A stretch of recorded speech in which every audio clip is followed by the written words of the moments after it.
ফনিক্স sound শেখাবো। W say wa wa wa wa wa wax। একেবারে শুরু থেকে ইংরেজি ভাষাটাকে শেখা এবং শেখানোর কিছু কমপ্লিট গাইডলাইন। আমাদের ভিডিও যদি ভালো লাগে তাহলে like and comment and subscribe.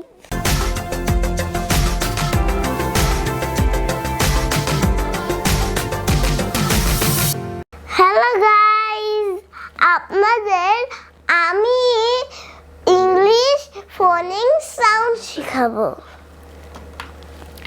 A says apple. B says bat. C says cat. D says dad. E says egg. F says fan. G says gun. A says hat. I says ink. J says jam. K says kite. L says lamp. M says map. N says nap. O says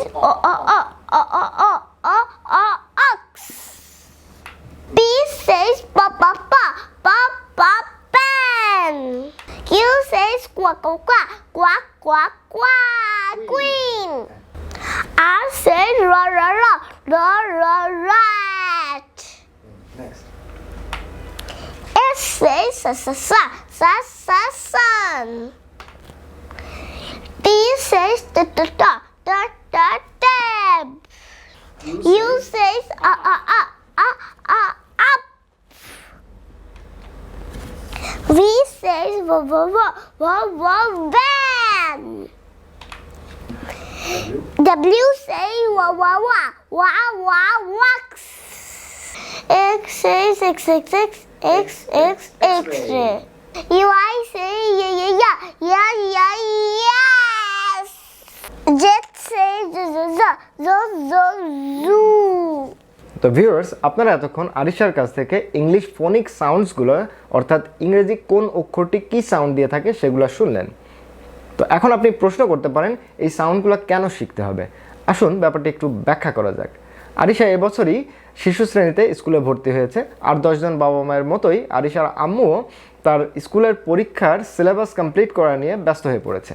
আমি বললাম দাঁড়াও, তার স্কুলের পরীক্ষায় 100তে 100 পাওয়ার চাইতে তার English লার্নিংয়ের ভিত্তিটা মজবুত হওয়াটা বেশি জরুরি। আর তারই অংশ হিসেবে এই ইংলিশ ফোনিক সাউন্ডগুলো তাকে শেখানো। আপনি নিজে অথবা আপনার পরিবারের ছোট বাচ্চাটিকে যদি আপনি ইংরেজিকে সিস্টেমেটিক ওয়েতে শেখাতে চান তাহলে আপনাকে কিছু বিষয় ধাপে ধাপে শেখাতে হবে। অপরিকল্পিতভাবে কিছু শব্দ শিখিয়ে দিলেই কিন্তু চলবে না। এই যেমন ধরুন, ইংরেজি যে ভাওয়েলসগুলো রয়েছে সেগুলোর কিন্তু প্রত্যেকটির আবার 2 ধরনের সাউন্ড রয়েছে। একটি হচ্ছে লং সাউন্ড আর একটি হচ্ছে শর্ট সাউন্ড।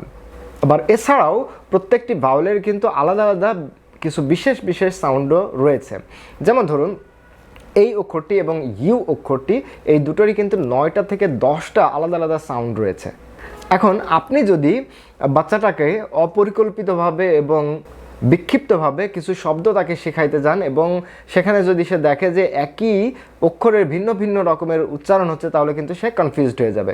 উদাহরণ দেখুন, আপনি যদি তাকে A ফর অ্যাপল শেখান, ঠিক আছে, কিন্তু আবার যদি G ফর গ্রেপ শেখান, সেখানে কিন্তু সে G ফর গ্রেপ শিখতে গিয়ে GRA এখানে এই এর উচ্চারণ পাচ্ছে এই, আবার PE এর উচ্চারণ হচ্ছে না। অথচ আগের যে শব্দটি সে শিখেছিল অ্যাপল, এখানে এই এর উচ্চারণ হচ্ছে অ্যা।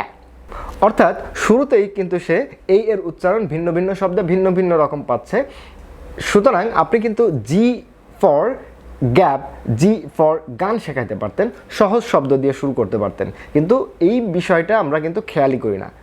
আর যার ফলে কি হয়, বাচ্চারা অনেকগুলো শব্দ মুখস্থ করে কিন্তু বিভিন্ন অক্ষরের উচ্চারণগুলো কিন্তু সহজে সে বুঝতে পারে না, এবং যার ফলে নিজে নিজে শব্দ তৈরি করার ক্ষেত্রেও সে বাধার সম্মুখীন হয়। তো আপনি যদি একেবারে জিরো থেকে, অর্থাৎ একেবারে শুরু থেকে ইংরেজি ভাষাটাকে শেখা এবং শেখানোর কিছু কমপ্লিট গাইডলাইন পেতে চান, তাহলে এই চ্যানেলটিকে সাবস্ক্রাইব করে নোটিফিকেশন অল করে দিয়ে আমাদের পাশেই থাকুন, কারণ এ বিষয়ে ধাপে ধাপে অনেকগুলো ভিডিও তৈরি করার, সিরিজ আকারে ভিডিও তৈরি করার প্ল্যান রয়েছে আমার। আশা করি আপনি আমাদের সাথেই থাকবেন। Thank you everyone.